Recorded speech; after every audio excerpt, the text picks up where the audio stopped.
Mister, how do you operate this Twitter thing or this Instagram thing or whatever the heck? You're supposed to know all this stuff. Anyway, welcome back to the show. Well, thank you, my dear. That's, of course, my beautiful wife, Jody, bringing us back from break. And speaking of a break, the pretty lady I'm going to bring on, who's a very dear friend, had a break from being here because she's all over the place, being a kick-ass executive producer, but I dropped her an email, crossing my fingers. She said, hell yeah, let's do this. So please help me welcome the one and only Deb Whitcas. She joins us from Los Angeles. Hello, Hi, everybody. Hello. How How you doing? I'm good. How are you? I am hanging in, traveling. Boy, I understand that. Crime exposing with Nancy O'Dell, and we are doing our first taping this coming Monday, so things are a little crazy, but gotta fit in time for NFL football. You have to. I mean, new season's coming up. They've already released, in part, their rankings or their odds of who's going to win the Super Bowl. I just took a look at it earlier this morning when I was flying in from bringing my daughter. Had to make a change in my doctor's appointment. Thank you, Jody, for that. And she also pointed me to said rankings. And I nearly hit the floor because the team they're picking to win it all just happens to be my San Francisco 49ers. Well, and I'm sitting there going, what? You don't think that? I think and to be honest, just did a little prep for the show and kind of ranking my top 10 games. Obviously, we'll talk about that later. But I have San Fran on here a lot. We'll just say that much. Well, let's do it. I think it's going to be between San Francisco and the Ravens. Look, it's either the Ravens or Kansas City that'll come out of the AFC. Right. All right. The only thing left to decide is where the AFC Championship game will be played. Will it be played at M&T Bank Stadium in Baltimore, or do we have to go to that loud house called Arrowhead Stadium in Kansas City? Yeah. As far as the NFC goes, and I've said this since the Super Bowl ended. The NFC for the next few years will run through Santa Clara. Period. Yeah, absolutely. Yeah. I agree with you. The NFC will run through Santa Clara, so whoever comes out of the divisional round is going to have to come see us. Yeah, I'm a little bummed that Brennan Ayuk might not be there, but he'll be there. You think so? He'll get it right. Come on now. 4 years ago, there was a fellow named Deebo Samuel going through the same thing. True that. And last year, we didn't sign Nick Bosa until before week 1, and then Nick Bosa just came into Pittsburgh and wrecked shop. Right. If anybody can figure this out, it's going to be the 49ers. All right. No, I would hate to see him go, so hopefully they already took care of. Yep, they already took care of Juwan Jennings, so he's good for another 2 years. Brock Purdy's payday is on the horizon after Mr. Irrelevant became very irrelevant, thrown into the fire. Extremely relevant, yes. he was thrown into the fire after an injury to Jimmy Garoppolo. Yeah. 4,200 yards, a San Francisco passing record. 4,280 is the exact number. And I wrote down after the Super Bowl, the Niners will be back and we'll win this thing in New Orleans. Because those who study history know that the 49ers' fourth title occurred at the same place where the Super Bowl will be this season, which is the Superdome in New Orleans, when they demolished Denver 55-10. Will it be that demolishing? Hey, this 49er offense is dynamic. So do not be surprised if there's some offensive records broken. Let's get to it. All right. This is the first game that she put on her list. The Green Bay Packers and the Philadelphia Eagles, but it ain't here in the country. It is not. It is in Brazil. It is in Brazil. And it's being shown on Peacock, which is interesting. These streamers are taking over. We've got Thursday Night Football on Prime. Got some Netflix thrown in there. We've got Peacock. People are not happy, but it is what it is. Streamers are taking over. They're not. But no, I mean, this is going to be a great game. Love the matchup. Jalen Hurts, Jordan Love. I love me some Jordan Love. I mean, kind of the new age signal callers here, playing against each other in Brazil. And it's going to be historical. it's the very first game played, in South America, and it's going to be celebrated, and I'm excited to see it all go down. I think the fanfare is going to be really great, and I know a lot of the Eagles fans that are going. I unfortunately cannot. I'm filming that week, but I tried. Trust me. But yes, it'll be a great game. I know you wanted to cover that one. I tried. I know. Then you got this bad boy at Ford Field in Detroit to kick off Sunday Night Football. Yep. The Rams in Detroit in a rematch of the divisional playoff game in Detroit, where the Lions made history and appeared in their first NFC Championship, and we'll see them later on in this segment. Let's see, Jared Goff, Matthew Stafford. The problem I see with this game, Jared Goff is 32, Matthew Stafford's going to be 36. And yet, these two in this game, I believe, are going to put up 300 yards apiece. Yeah. In this game. Yeah, absolutely. This is going to be a great game. Yeah, I mean, the Lions are trying to prove that, last season's run to the brink of the Super Bowl, was not through their former franchise quarterback, may I add. Yes. Obviously was not a fluke.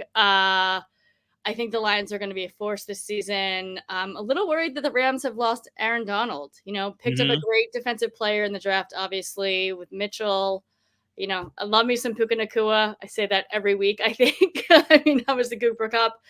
Yeah, but I mean, this game is definitely about the rematch of last year's wild card opponent. Definitely Stafford and Goff together. And I always like to see these guys playing each other, especially how it all went down with their trades. So. Yes. I'm telling y'all, this is going to be a 600-yard passing game, 300 both sides. But then you take a look at the schedule, and then this happens. If you only knew how many Jets fans blew up my phone and my messenger saying, look, we're going to get even for what happened last Monday night. No, you're not. Yeah. And I tell these Jets fans, they're so excited, and they should be. Okay, they should be. And that was going to be my very first point I wanted to make. I'm not an Aaron Rodgers fan, but I'm excited to see him back on the field. And it'll be 1 year to that Monday that his Achilles got ruptured. So yeah, I'm excited to see what Aaron Rodgers can do, and I think he's going to take him pretty far this year. So I'm excited for Jets fans. The only problem is, if I were the Jets, I'd do what Mike Greenberg suggested and hold Aaron back from going to see the most dangerous defense in the NFL. Right. Well, and that's in San Francisco. They're facing a fierce San Fran pass rush. I mean, yes, that's what I'm saying. Like I was as I was doing my notes, I was like, it has to be against the 49ers. Like, defense, one of the best defenses in the league. Like, oh no.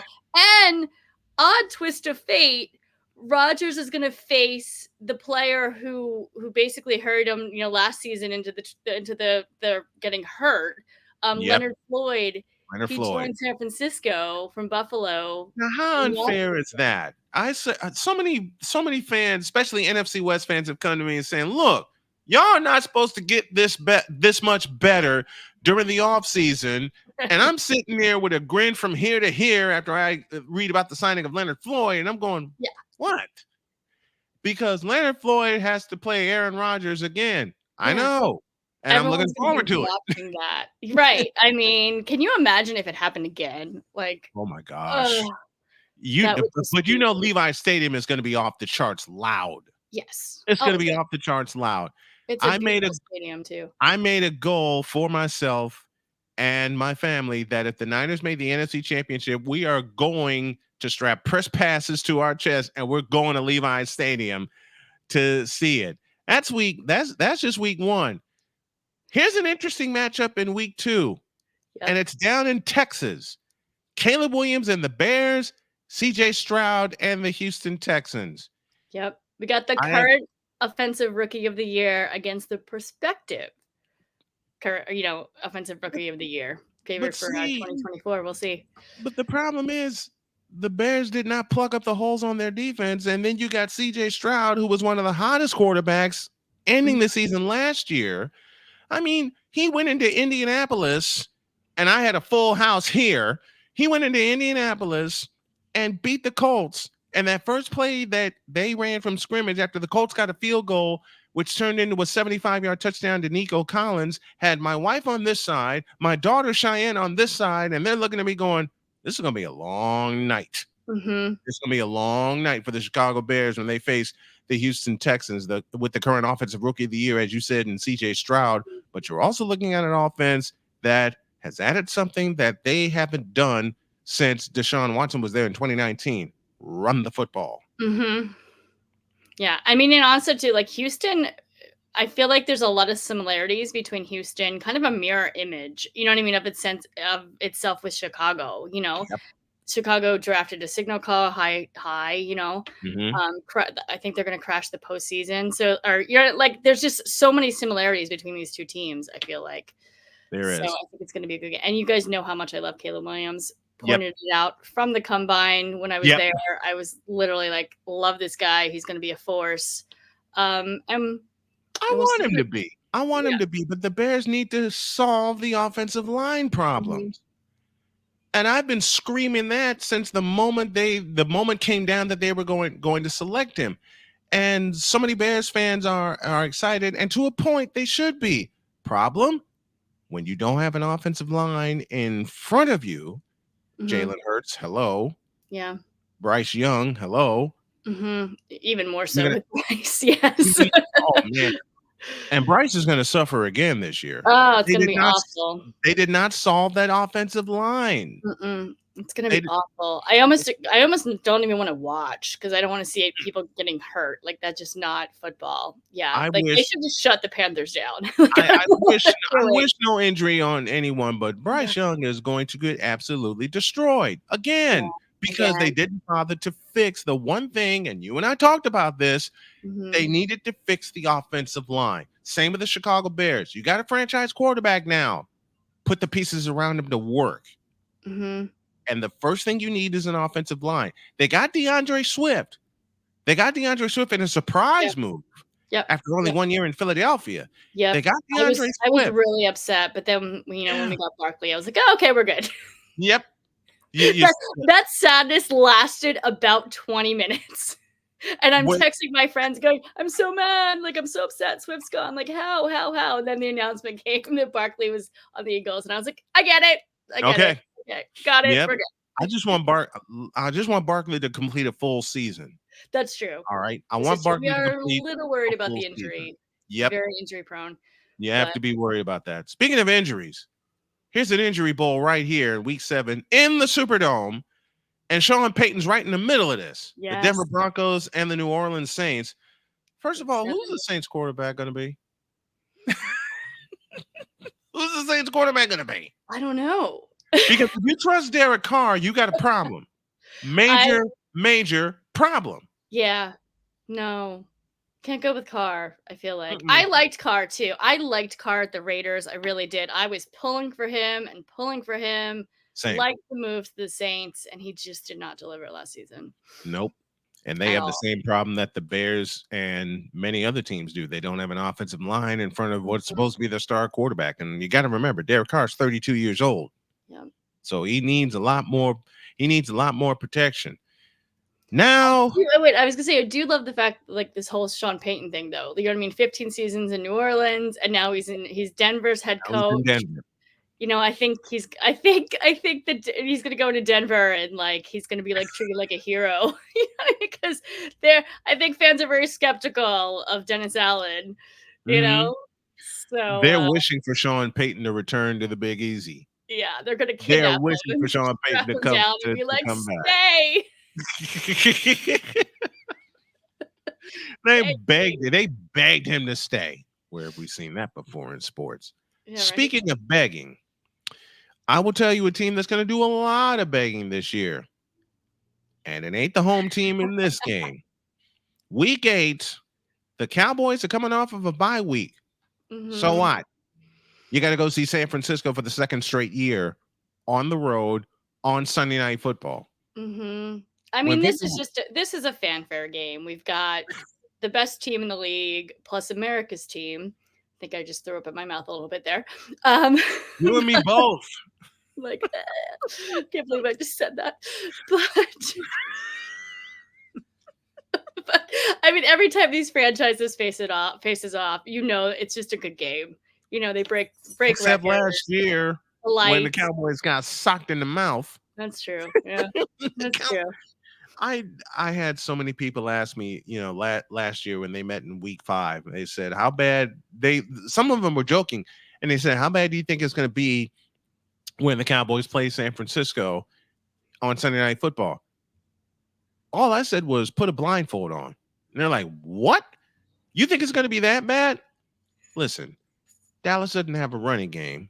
They're too heavy on Dak Prescott. Mm-hmm. They want to make CD Lamb a thing, and he really isn't. And then you got the best damn defense in the league. Yeah, you got Parsons. You have Parsons. The 49ers have an army. That's true. That is true. And they can bring in fresh legs all the time. They can bring in fresh legs every down. You have Micah Parsons. Hell of a talent. Don't get it twisted. Hell of a talent. With the San Francisco hired Fred Warner. Yes. Nicholas John Bosa. Mm-hmm. You got Javon Hargrave. You have a defense. You have a team that's playing with a tremendous chip on the shoulder after being 3 seconds away from winning a Super Bowl, from winning that 6th Super Bowl. In that game, and I'm still getting. I'm not sad at what happened at the Super Bowl. I just know I was exhausted when I got done, and I went right to bed. Still tired, I'm sure.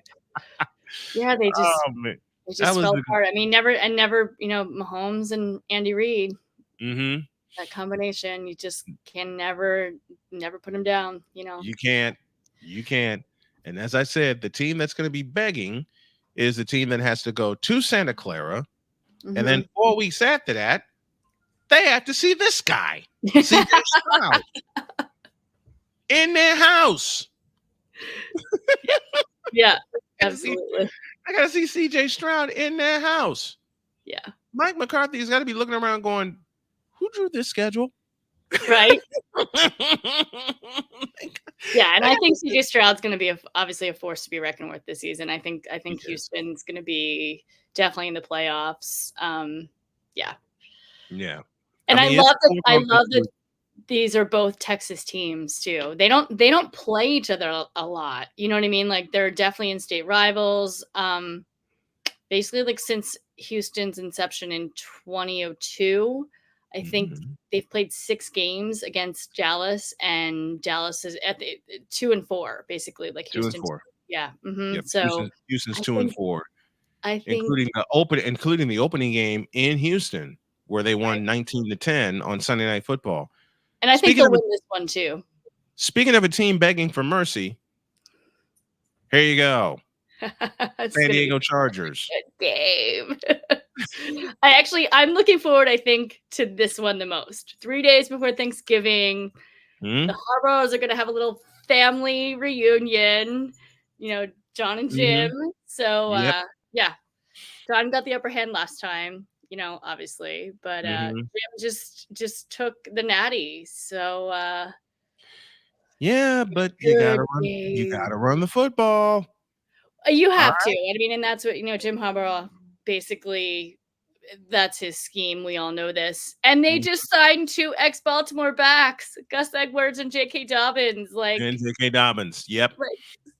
Put it in their face. Why don't you?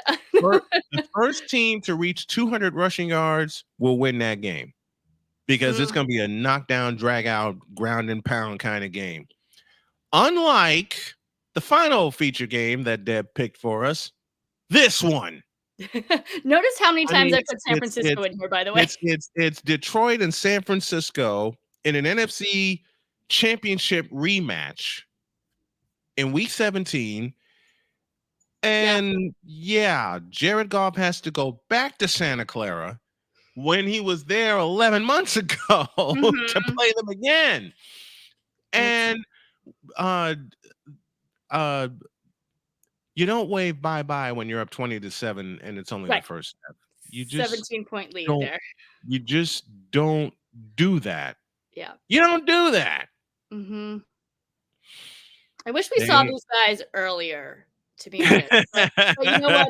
Sometimes the wait is worth it. So, and it'll be, postseason. It'll be, playoffs on the line, obviously. But yeah. Well, I think both of these teams, Lions and 49ers, I think they would have clinched their divisions by then. Yeah, I agree with that, to be honest. I really believe that even though the Rams haven't improved, something I often say, to be the champs, you got to beat the champs. And the Rams have lost 9 of their last 10 against San Francisco. The only reason they won last year in Santa Clara is because the 49ers had clinched everything. They clinched the number 1 seed, and they could rest everybody. They didn't. Let's be true. They did not care about that game. They didn't care if it was the Rams. They didn't care if it was the rival. They just wanted to be healthy going into the bye before the playoff game against the Packers. And the Niners have got to see the Packers earlier in the year in Green Bay. And I love you, Jordan Love, but Brock Purdy's going to light up Lambeau Field. If there's one thing I love about Brock Purdy and 49er quarterbacks before him, no fear. None. And he doesn't get nervous. Like I can't even explain seeing him at media availability at Super Bowl. He was so unbelievably calm and well poised, and there was just this calmness about him. And you don't see it in many people in general. This quarterback was ready to go into the biggest game of his life, and cool as a cucumber. Cool as a cucumber. Yes. Like I was nervous for him, but he had I think a lot of people were nervous. I think a lot of people were nervous for Brock. Yeah. A lot of people were nervous for Brock. What calmed me down against the Packers in the divisional playoff, Charlie Warner was coming in motion. Juszczyk had motioned out. Well, Juszczyk was in the backfield, motioned Warner to go to his left. But at the last second, Brock Purdy saw something in the Packers coverage, turned to Charlie and said, "Stay there." Right. As soon as they snap the ball, Christian McCaffrey runs for a 39-yard touchdown. If you cannot tell me this kid is not in control of this offense. No, he absolutely can. Yeah. And he's more than a game manager. So tired of people saying that.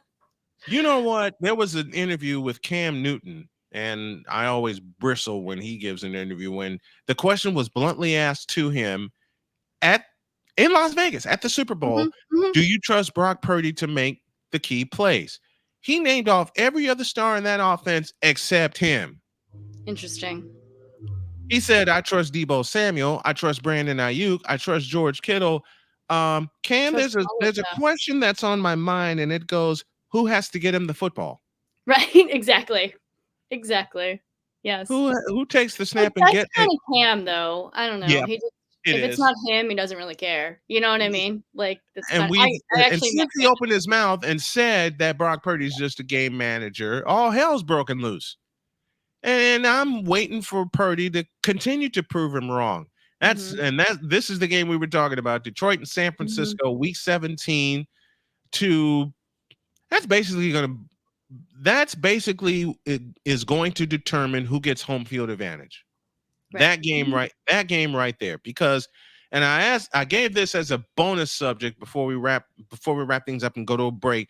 Our division champions. Well, you already know who I'm picking to win the NFC West, and they're going to win it by a mile.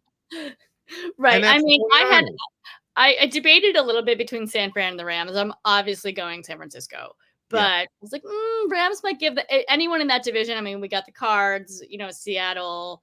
I think the Rams will give them the most problems. Yeah. But it's not going to be that much of a problem. I think San Fran, they're going all the way. It'll be at least a 3-game difference between those two. I mean, the Rams are much, much improved, but you mentioned it earlier, no Aaron Donald to wreak havoc on the defensive side for the Rams. So that's the biggest problem that the Rams have to solve. It's the 49ers and the Rams in the NFC West, and the second time that they play will basically clinch the division, I believe. And they play in week 16 in Santa Clara, and that's on Thursday Night Football. What do you know? 3 consecutive Thursday Night Footballs for San Francisco may produce 3 consecutive division titles. Because remember, they went to Seattle 2 years ago, won on Thursday night. They went to Seattle, won on Thursday night, clinched the title. This year, they clinched the division actually on a Sunday in Arizona against the Cardinals. But both of those were week 15. Only difference, it'll be week 16 this year when San Francisco clinches the division. The division I'm struggling with is the NFC South because it's a mosh pit. And NFC South? NFC South. I wasn't sure if you said AFC or NFC. I think it's between the Falcons and the Saints, and I'm gonna go Falcons. I like Kirk Cousins. Yeah. I like Kirk Cousins in Atlanta. I get I'm on all their feeds. I like the connections he's making. Kyle Pitts, Robinson is just, it seems to be where Drake London. I'm seeing a lot of him to Drake. Yeah, I like the Falcons for NFC South. Let's see if Mercedes-Benz Stadium will be as loud as the Georgia Dome or Fulton County Stadium once was. That's hard to do. It is. I lived there for 3 years. Tough to do. I was in the Georgia Dome for a couple of games. Yeah, I didn't leave with my ears. Yeah, because they were ringing off the hook. Love the Mercedes-Benz Stadium, though. I have to say it's one of my favorite stadiums in the U.S. completely. I love the huge jumbotron that they have going throughout the entire stadium. It's really just cool. It gives a great ambiance. SoFi has one too, but it's kind of just around the field, and I think it blocks the view. But I like the one that's at the top of the stadium, and it just, I don't know. I enjoy, I worked a lot in Atlanta. I worked a ton, and I would just to get away, I'd go to games. You know what I mean? They weren't even playing the Eagles. I'm like, let me just go watch the Falcons, Right. Let me go to a game. NFC East goes through Philadelphia. Mm-hmm. And it won't even be close. It's not even going to be close. Yeah. It won't even be close. No one's going to touch him. AFC East will go through Buffalo, I believe. Yeah. I mean, Stephon Diggs or no Stephon Diggs, Josh Allen has grown up. Give him a couple more weapons, and I'll tell you the other reason why I trust Buffalo and I don't trust Miami like a lot of people are trusting Miami. His name's Tua Tagovailoa. Has he really recovered from his injuries? Has he really recovered from his concussions? Because it's 3 concussions in 14 weeks keep playing in my mind. Right. I mean, great player. I agree with you. I honestly, here's the funny thing is I picked the Bills every single year to win Super Bowl, right? I've done it the last 3 years, and they have disappointed me for 3 years. So how do you think the Bills of the 90s feel? Right. Thank you, Chris Berman. Because remember, when Buffalo went to those 4 Super Bowls, who do you always pick to play them? San Francisco. Yeah. Every year he picked the Bills to play the 49ers in the Super Bowl. Nearly got his wish in 92, but then Daryl Moose Johnston got loose. Some guy named Michael Irvin messed up our plans. And I said before the game, I said to my dad, rest his soul, that the Cowboys would have to play a perfect game. Well, doggone if they didn't play a perfect game in Candlestick Park to win that game. But yeah, East Division goes through Philadelphia. The North will go through Detroit. We're talking about the NFC. The South, I'm going to lean with you and go with Atlanta. Okay. There's something about the calming presence of Kirk Cousins being there. Yeah. And I've interviewed him. He's great. Such a family man. Talked to him. He was very calm. I interviewed him twice, to be honest, because the first time I lost audio, and he was nice enough to come back and did the interview again for me. What other player would do that? Not a lot of them. Let me just tell you. Not a lot of them. So he was so nice. And the West goes through Frisco. So it's Philadelphia, Detroit, Atlanta, and San Francisco. Those are my division winners in the NFC. In the AFC, East goes through Buffalo. I have a surprise in the South. I'm going to take Indianapolis by a hair. I have between Texan and Colts. I'm going Texans, but I do have Colts on my as my one of them will win the division. The other will gain a wild card. That's just how good. Okay. And I had Matt Taylor on earlier in the week. And the play-by-play voice of the Colts, and he's so excited about this year. It's all going to depend on the health of Anthony Richardson. Absolutely. Given. I loved at the combine. Oh, man. You still see that throw, that bomb down the field, and everyone went, ooh. Man, listen, I said the last 2 years, I said CJ Stroud would have to prove me wrong. He did. Yep. I said the same thing about Anthony Richardson for the short sample that I got from him. I think he has, and this Colts offense is healthy, and they can run the football. Yep. That's what I love about it. AFC West, I can't flip a coin. It's going through Patrick Mahomes and it's going through Arrowhead Stadium in Kansas City. So, see, I have it between KC and the Chargers. I'm excited for Harbaugh. I'm excited to see what this team excited for the Chargers also. I'm excited for the Chargers also to see what they can do. If anybody can upset the Chiefs and take that division, it's going to be the Chargers. Absolutely. It's going to be the Chargers. I'm feeling an upset. I'm just hoping for an upset. And Casey's having a lot of problems right now. I mean, two marijuana charge. One of the defensive players just got an animal abuse charge. Rasheed Rice attacked a photographer and obviously was in the car accidents, speeding or racing or whatever was going on. Casey just seems to be having issues at the moment. So I'm gonna go Chargers. Go Bolts. The AFC North, Baltimore, and it won't even be close. I agree. It won't even be close. Which brings this to mind. What the hell are they doing in Pittsburgh? I don't know. And They signed Justin Fields after they signed Russell Wilson. Mm-hmm. I mean, Justin Fields is going to sit behind Wilson. Forever. Unless an injury it'll be a situation I've seen so many times. An injury is going to bring Justin Fields into the game. Right. It happened in Chicago, and it's going to happen in Pittsburgh. And I think this is kind of going to be the year. I don't know. Yeah. I mean, I like Ohio State. I don't know though. There was an article that came out that said Nick Foles had an issue with him. I love Nick, so I kind of trust in Nick's. I trust him.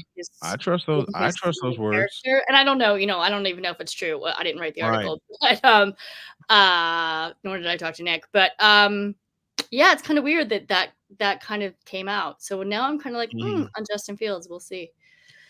Yeah, I wasn't too high on Justin Fields when he came out of Ohio State and was drafted by the Bears, and all this ballyhoo went down about it, and I'm going, what has he done?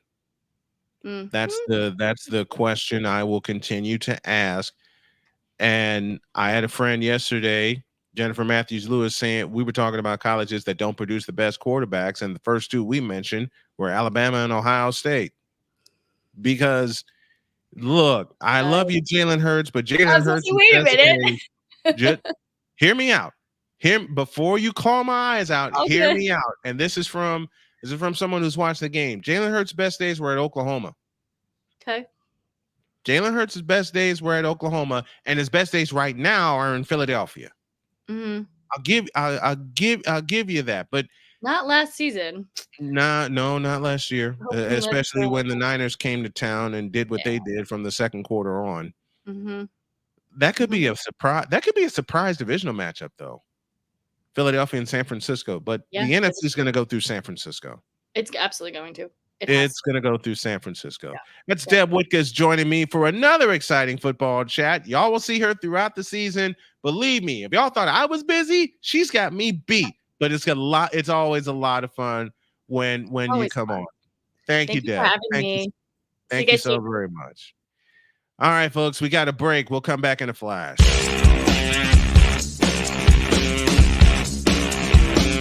This is Snowman in the Morning.